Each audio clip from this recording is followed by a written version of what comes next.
On yesterday's episode, I said I wanted to keep an eye on Vince Dunn. I didn't like how he competed against San Jose. So naturally, today at Morning Skate, Piper Shaw asked all about Vince Dunn. Let's hear what Lane Lambert and Dunner himself have to say.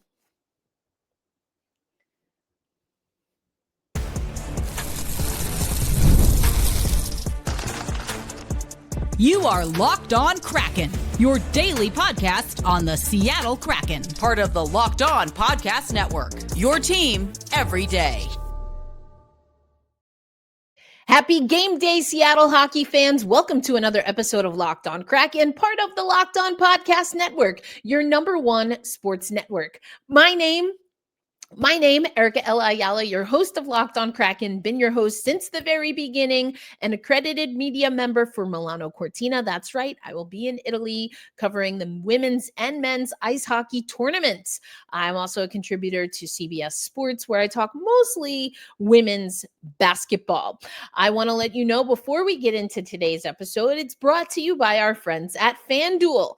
Download the FanDuel app now by visiting FanDuel.com, and you can win $300 in bonus bets if your first $5 bet wins. To my everydayers, to my OGers, thanks as always for making Locked On Kraken a part of your daily destination. Whether it's your first listen of the day, your midday listen, or your late night listen, I appreciate you, especially those who are subscribed. If you're not already, go ahead and subscribe to Locked On Kraken. You can also hit the notification bell so that when we have short videos, especially our post-game reactions, our new episodes, our Seattle Torrent content, you can get notified when we have a new video available.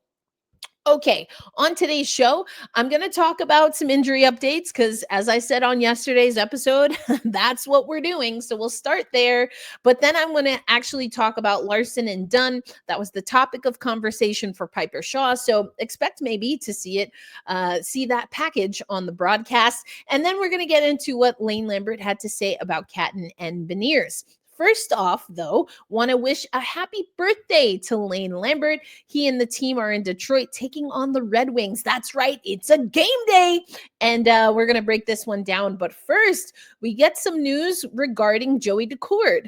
And Joey is indeed Daccord. He is all right. We'll be on this road trip. Now, obviously, I wasn't at Morning Skate. I wouldn't be surprised if we still see Philipp Grubauer get the start.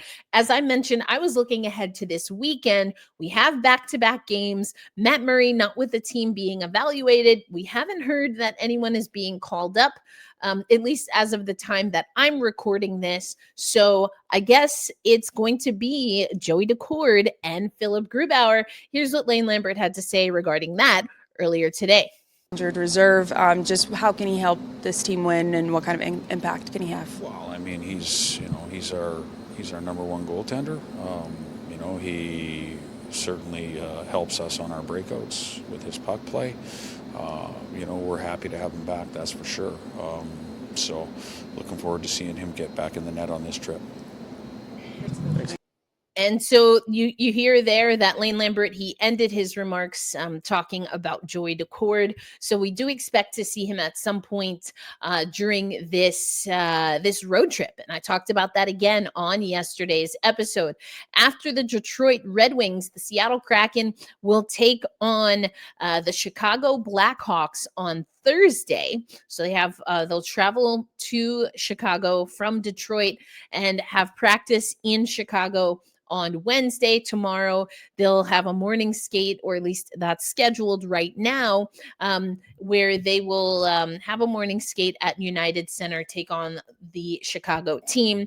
And then Saturday and Sunday, the team have games. They have practices every day this week. And later on the show, I want you to hear Lane Lambert talk about the importance of practices. We talking about practice. That's right. That is a callback for my OG listeners. But Lane Lambert had some really good insight, things that we've heard before. Dave Haxtell talking about playing on the West Coast, Dan Bilesma talking about playing on the West Coast, but Lane Lambert gave a little more color commentary. And I think it's worth noting because, again, at least as of what the schedule is, the Kraken will hit the ice a few times. And I think that's a good thing, but we'll get into that later on the show. I want you to hear a little bit what Lane had to say regarding Vince Dunn and Adam Larsson, but more so Vince Dunn. And because I talked about yesterday looking at the game score. This is the game score for those watching on YouTube.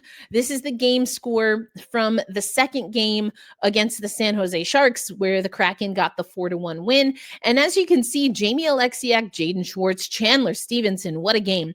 Mason Marchment and Ellie Tolvanen are your top 5 players when it comes to game score. Vince Dunn is at the bottom end of the middle of the pack is probably how I would say it. Yanni Newman actually dead last there. I did think that he was doing some good things, but it's interesting. I was looking at Yanni Newman's game and then also Vince's game, and there were just some, really bad giveaways or plays that Vince, was a little out of position in. So I was curious, okay, well, what did the game score for the last few games look like for Vince Dunn?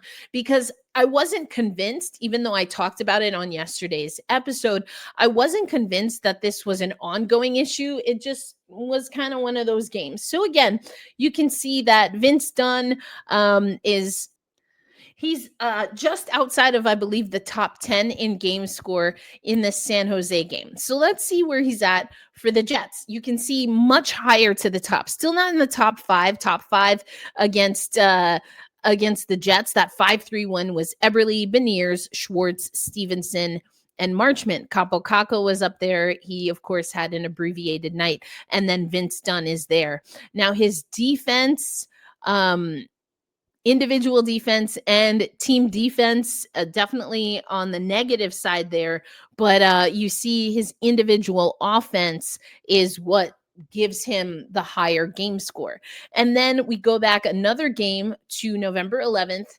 This is against the Columbus Blue Jackets. The Seattle Kraken would lose this game 2-1 in overtime. And, once again, we see that Vince Dunn just outside of the top 5. So top 5, Ryan Winterton, Ben Meyers, Jamie Alexiak, Ty Cartier, and Riker Evans, Brandon Montour, and Vince Dunn, with Adam Larsson and Berkly Catton coming in as the next 3 outside of the top 5. So I just wanted to give you that context. It's not something super concerning, and game score isn't everything.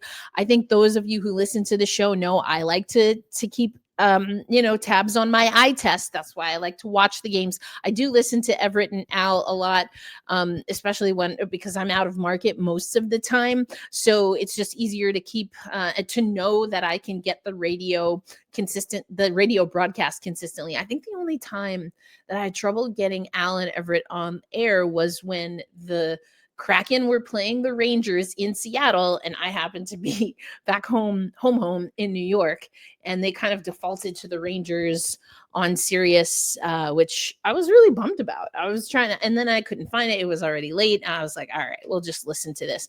But anyway, so let's hear what Lane Lambert had to say about Dunner, and then we'll hear from Vince Dunn. What have you seen from the defense pairing of Adam Larsson and Vince Dunn, and just kind of getting to know them and their game and how they can be effective and play the role that they do for this team? Well, I think, they work well together. They both move the puck. Vince really moves the puck well. That doesn't mean that Lars doesn't, but they have a real good partnership there. And, there's...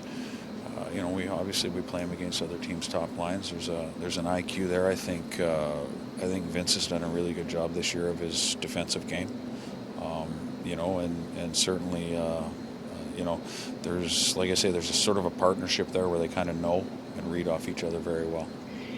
And so, sorry about that. That was Lane Lambert talking about Vince Dunn and Adam Larsson, and he's right. They have a great partnership. Of course, Brian, aka Striatic, we were having a conversation, and I know a lot of people like to say the law firm of Larsson and Dunn, or Dunn. I like Larsson and Dunn better, Lars and Dunn. But either way, that partnership and pairing has been together for a while, and that's exactly what we heard from Vince Dunn. What does he make of his game? And Piper also letting Vince know that Larsson has been complimentary of Vince's defensive game. And I do think it's gotten better for Vince Dunn every single year. That's why it was really noticeable for me in the San Jose game to see some of the mistakes and areas where maybe he pinched either a little too late or was just slightly out of position, and it led to an opportunity the other way for San Jose. It's noticeable because it's not something that you often see, but I do know that Vince Dunn, of the two, Larsson and Dunn, is the more offensive minded, although we did see a big cat rip the other night, didn't we? Heck yeah, we did. But let's hear what Vince Dunn makes of this, including how, if at all, the system that Lane Lambert is deploying impacts how he plays defensively. And Nugget, I did speak to Brandon Montour. I will have that for you a little bit later in the week, because I asked Brandon about that as well, per the requests in the comments. So we did get to talk to Brandon Montour, but we'll get to that. Here's Vince Dunn. I think overall it's been pretty solid, but I think just with the help of the team, when everyone's playing and feeling pretty good and buying into each other, working hard for each other, and when you start doing that a lot and everyone starts to build their own personal confidence, and me and Lars have been comfortable with each other for a long time now, but it's nice to see maybe not always the most statistical results, but getting a lot more wins here early on in the season than we have in the past few seasons. Lars told me the other day that he's thought that you've been even stronger defensively so far this season. What do you kind of credit that to? Is that something that you've personally been working on or something you've been focusing on? Yeah, I just think the way we play right now is a lot more patient than the past, and I think not trying to run before you kind of got to walk through things on the back end is where I've noticed that I get more chances, and just slowing it down in my own end and letting the plays develop than maybe trying to develop a lot more on my own. So I think just the way that we defend as a team, that translates into our offense, and I know that when I buy into that system, then I start feeling good about my personal game, and everything else comes pretty naturally. But it's nice to hear that he's saying those things. I have been taking a lot more responsibility in myself and for the team to make sure that I'm reliable back there in all situations, and I've loved the matchup so far this season, so hope to continue that. And it's been a good challenge for my own personal game. So there you go, Vince Dunn talking a little bit about how, again, the matchups that he's seeing with Larsson have been a part of the story. The fact that, what I heard Vince say is that there's a little bit more intentionality perhaps, and it's not like they're not being sped up in the defensive end. It's an important emphasis, but the emphasis is to be controlled, and I really love that. So again, I told you I wanted to keep eyes on Vince Dunn now, especially because we heard from Dunner himself as well as Lane Lambert just praising that top defensive line, as they should. But let's keep eyes on it. Coming up next, though, we'll hear more from Lane Lambert. Specifically, he was asked about Berkly, Catton, and Matty Beniers. I think it's a mixed bag as far as how people feel about Matty Beniers. Again, if you look at game score, my eye test, I think he's still solid, a two-way player for us. And maybe the way that he was marketed, perhaps as a younger player compared to what we're getting, isn't exactly what we want. But you know what? He's not the only young gun that we have that perhaps what we build him to be versus what he actually is a little different. And no, I don't mean, and this is not a knock on the skill set, but specifically I'm thinking about Shane Wright and Matty Beniers. And then you have Berkly, Catton as just another comparison. Very different development plans here. I don't know that I necessarily agree with all of them, but I don't think you have to throw all of them away. Anyway, that's an ongoing conversation that we have here on Locked On Kraken. But coming up, we'll hear about what Lane Lambert had to say about Catton and Beniers, and we'll close out with a really interesting nugget again about how Lane Lambert goes about preparing for a team that's on the West Coast, which is his first opportunity in the NHL to be on the West Coast or the left coast and not the East Coast, or what I would say is the best coast. I know I'm going to get in trouble for that one. Anyway, that's coming up on Locked On Kraken. Mentioned it at the top of the show. Today's episode of Locked On Kraken brought to you by our friends at FanDuel. The NBA is back, and there's no better place to get in on the action than FanDuel, the official sports betting partner of the National Basketball Association. You don't have to worry if you miss the start of the game. Maybe you just want to ride a hot hand. Either way, FanDuel has live bets on everything from who will score next to fourth quarter comebacks. Plus, you can even combine your live bets with a same game parlay for a shot at a bigger payout. It keeps every game exciting, especially when your team's making the late push. Right now, FanDuel is giving new customers $300 in bonus bets if your first $5 bet wins. So head to FanDuel.com and sign up and play your game with FanDuel, the official sports betting partner of the NBA. It's a game day episode of Locked On Kraken, and the Seattle Kraken will be taking on the Detroit Red Wings. Now, this is going to be a really good test for this Kraken squad. Coming into this game, both teams sitting at 23 points, 11-7-1 for the Detroit Red Wings, who are second in the Atlantic Division. We are 9-4-5 on the Seattle side of things, tied for second in the Pacific Division. I'm not going to talk about this on today's episode, but Lane Lambert was asked today, given that across the league, we're seeing that it's super tight at the top. You lose a game or you lose a point, or maybe you gain a point because you go to overtime, and that can jump you a spot or two, just like that overnight. And right now, that's what we're dealing with in the National Hockey League. As I said, in the Pacific Division, the Seattle Kraken are tied for second. Second outright is Detroit in the Atlantic Division. So these two teams jockeying for a top spot in their division. We know the importance of getting points on the board. I've asked Jordan Eberle, most recently Berkly, Catton, Ryan Winterton, Brandon Montour, even Philipp Grubauer. The Monty and Grubauer interviews I still have for you. I haven't posted them yet, but they will be coming. Another reason that you should subscribe to Locked On Kraken on YouTube, but also follow us on social media, Twitter, Instagram, TikTok, all of the places, because I'm going to start posting that content. But this is an important game. Defensively sound is what Lane Lambert said about this Detroit team. And we know that on the offensive side of things, the Seattle Kraken are still trying to get their mojo. We've had a lot of line changes. Yanni Newman, I'm curious to see if he will be back in the lineup. We didn't get any updates on some of the players that are traveling with the team other than Joey Daccord. Didn't really expect that. When asked, Lane Lambert might give some indication, but he does not share lineups. You've got to figure that out on your own.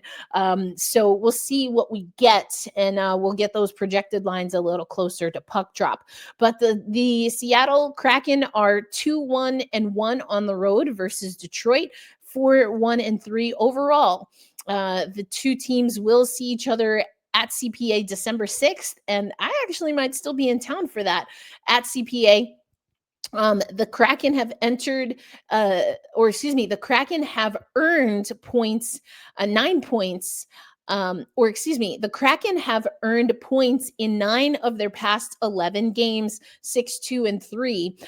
Vince Dunn and Jordan Eberle are 4 points away, respectively, from joining Jared McCann in Seattle's 200th 200 franchise points club. So someone to keep an eye on.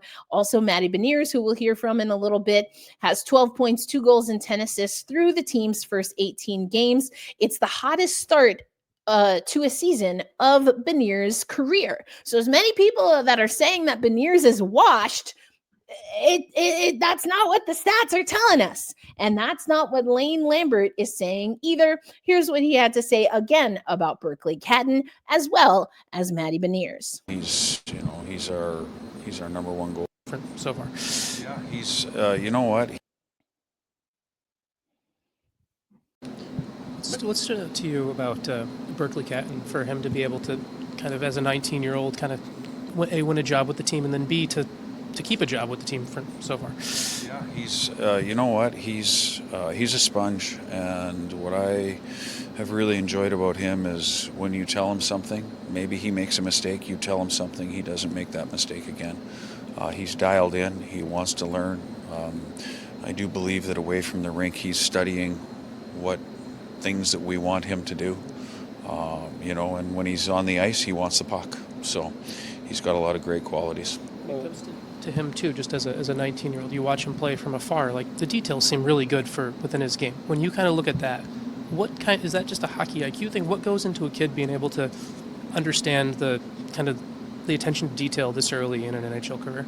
Well, it's just there's a hockey IQ there for sure, but there's also a willingness and an understanding that as a young player in the National Hockey League, in order to gain trust, and this is not only just with me, it's with any coach, you have to be able to play away from the puck. And that's what the game is about. The game is about playing away from the puck. Where are you? What are you doing? How are you handling things? And that's offensively and defensively. Are you getting available when we have the puck, without the puck? Because you don't have the puck in your stick very long. And he's done a really good job of doing that. So high praise there for Berkly Catton. But again, we also heard Lane Lambert talk about Matty Beniers. Here's what he had to say about his young baby vet. I would say baby vet, but, young old guy, I think is what we heard in the scrum.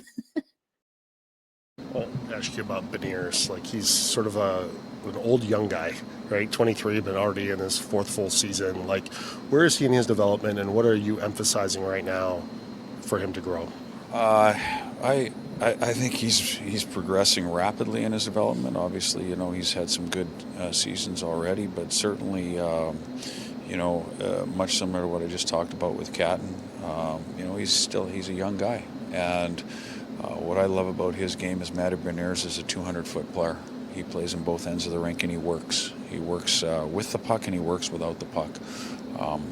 I just see so much, there's so much potential still, but there's a lot of progress and a lot of growth. He's a good player for us. That's right. He's a good player for us. Best start of his career.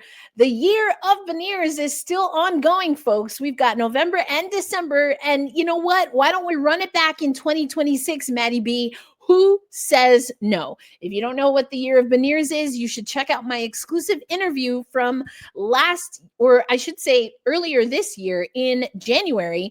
As I was actually getting ready for the PWHL Takeover Tour, I had an exclusive sit down with Jessica Campbell, our assistant coach, and she told me about the year of Beniers. We also spoke to Matty B at training camp about that, and he kind of laughed and said, that's a good way of putting it. But again, the numbers show that this truly could be the year of Beniers. We'll close out today's episode with hearing from Lane Lambert about the unique challenges of being a West Coast team and why morning skates. And we talking about practice, why practices are important. And again, looking at the schedule, at least for now, the Seattle Kraken are maximizing their time on the ice, even while they're on the road. We'll get into that as we close out today's episode, the game day episode of Locked On Kraken. Today's episode of Locked on Kraken also brought to you by Rougiette. Let's be real, making excuses doesn't solve anything. We've all heard them before. It's just stress, I'm tired. It happens to everyone sometimes. But when it comes to performance, sometimes your body just needs a little extra support, and that's where Rougiette comes in. Rougiette.com offers fast-acting doctor-prescribed treatments for ED, designed to help you stop making excuses and start making moves. Rougiette makes it easy for you to get started. You just connect with a board-certified doctor 100% online, no awkward waiting rooms, no in-person appointments. If prescribed, your treatment ships discreetly straight to your door. The process is fast, simple, and private, and it's all handled by real doctors. So visit Rougiette, RUGIET.com/LockedOnKraken to get 15% off your first order. That's RUGIET.com/LockedOnNHL. And don't forget to use our code LockedOnNHL so they know we sent you. Rougiette, stop making excuses and start making moves. It's a game day, Seattle hockey fans. If you are listening to this before the game, watching this before the game, let me know either on our social media platforms, TikTok, Instagram, the YouTube comments. Let me know who is your player to watch in this game. I'm thinking it's got to be one of the guys that we've already talked about, right? You know, I have a sweet spot for Matty Beniers. I want to see good things from the young centerman. I believe exactly in what Lane Lambert had to say. He is a great 200-foot player for the Seattle Kraken. I'm also going to keep eyes on Vince Dunn. I didn't like what I saw against San Jose, but now Piper and Lane got me thinking, you know, that was just maybe a one-off. And again, we went over the game score. It's not maybe his best numbers, but definitely, you know, he's still valuable to this team. But let me know, question of the day, who are you keeping an eye out on? I think also probably an obvious answer could be goaltending. Who will we see in net? I wouldn't be surprised if we see Joey, but I think I'd prefer if we see Philipp. Let me know in the comments what you think there. Moving on, being a West Coast team. This is something that we've talked about before. There are some challenges, unique challenges, going through multiple time zones when you're playing, going East Coast to West Coast. As someone who travels a lot, I think I'm still recovering from my last trip to New York, which was like 3-4 weeks ago. But I had to stop in the central, in central time before I got here to the West Coast. So anyway, I think that Lane gave the best answer to how to handle some of that I've ever heard from a coach. And, you know, I think that it's something that this Kraken team obviously has had to deal with since their inception. But what I like is that, you know, it burnt my dang grits under Dave Haxtell, where it was like, oh, we win a game, we don't practice. You know, we have seen some of that under Lane Lambert, and, you know, that might be like a hockey NHL tradition thing. And I get it. You win, you get some rest. Rest is important.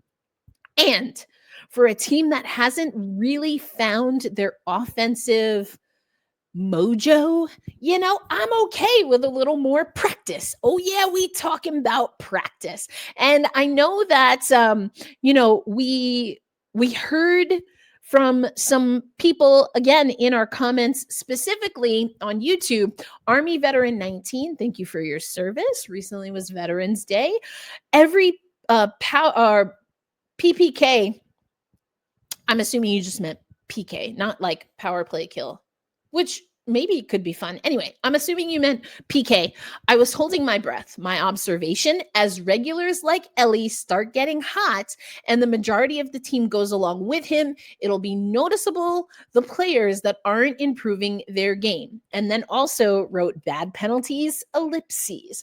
And I wanted to read this because even though I wasn't talking specifically about special teams, again, Yanni Newman not being on special teams, he actually had a really bad game score in the game that I said I liked what he was doing defensively. So that was interesting. I might have to go watch that again.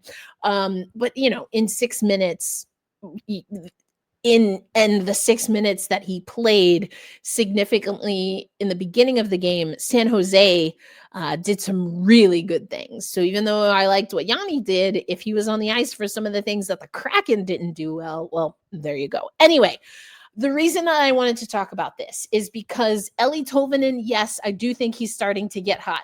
Again, you look at the last 2 games, the Seattle Kraken able to score multiple goals. We like that, right? And they're still making mistakes. Eeli Tolvanen made some mistakes. He was one of the players yesterday. I said, again, Al Kaniski probably screaming into the void, get your shot off quicker. Eeli Tolvanen's one of those players, but we're starting to see that dissipate. So I like what Army Veteran 19 is saying here is that I think, in a manner of speaking, the cream will rise to the top. But when you have so many injuries as this Kraken team has had, that means a lot of shifting of the lines. We've even seen shifting in our goaltending. It's going to take a little bit. So when we throw all of our spaghetti noodles on the wall, what's going to actually stick? I know those are 2 different, food related analogies, but I just wanted to go with it. Also, I literally have the oven heating up so I can make myself some lunch. Or I should really say a pregame snack. We're going to sit down and watch this game, get comfortable. But I think it's going to be interesting to see who really, again, is able to perfect, or as close to perfect as possible, what Lane Lambert wants to see on the ice. Who is that going to be? Eeli Tolvanen's finding his groove. I'm still rooting for Yanni Newman. Berkly, Catton, I'm not upset that he's got this much NHL time. It's just, again, it's such a glaring, it just makes everything that we've seen Shane Wright go through painful. And I've been more on the conservative side with Shane Wright's development. So, what's got to give? And that might be what I ask when the guys get back into town, do a little sleuthing. What do we need to see from Shane Wright for it to be all right? All right, folks, let me know in the comments, who is your player to watch, your impact player, however you want to, who's going to make sure that the Kraken get this W in Detroit. Shout out to Everett Fitzhugh and the Fitzhugh family. I know that they're excited to have Everett back, as more, I'm sure, excited than we are to have him on the airwaves. And that's a pretty high bar, because I don't know about you, but I love having Everett Fitzhugh on and a part of the Seattle Kraken broadcast. Speaking of broadcasts, congratulations to Allison Lucan, who has announced on social media that she will be part of the Seattle Torrent broadcast team. I'm super thrilled. Allison and I have communicated about getting her back on the show. I actually need to do some follow-up. I've been double dipping with Torrent and Kraken a little bit here. So once we get our schedules together, we will have her back on the program. Big fan of Allison Lucan, and she's been a great guest on the show. So I have to have her on. Can you believe we did not have Allison Lucan on at all last season? And you know what? There you go. That's why it was one of our worst seasons. I'm calling it right now. All right. I hope you enjoy the game. A reminder, be kind to yourselves. Extend that kindness when you're able to other people. And we hold fast. We stay true, and loud and proud we say, let's go Kraken. Let's go Torrent. And we're way overdue to talk about Coachella Valley and Kansas City a little bit. So we might have to do that this week. Until the next episode. Again, just a reminder, you will know when the next episode drops if you subscribe and hit the notification bell. Until then, peace out, everybody. And I will be back with a quick post game. Not sure we'll do a full show, but I will definitely have some quick thoughts that I post on social media. I'll catch you on the next episode, Kraken fans. See you later.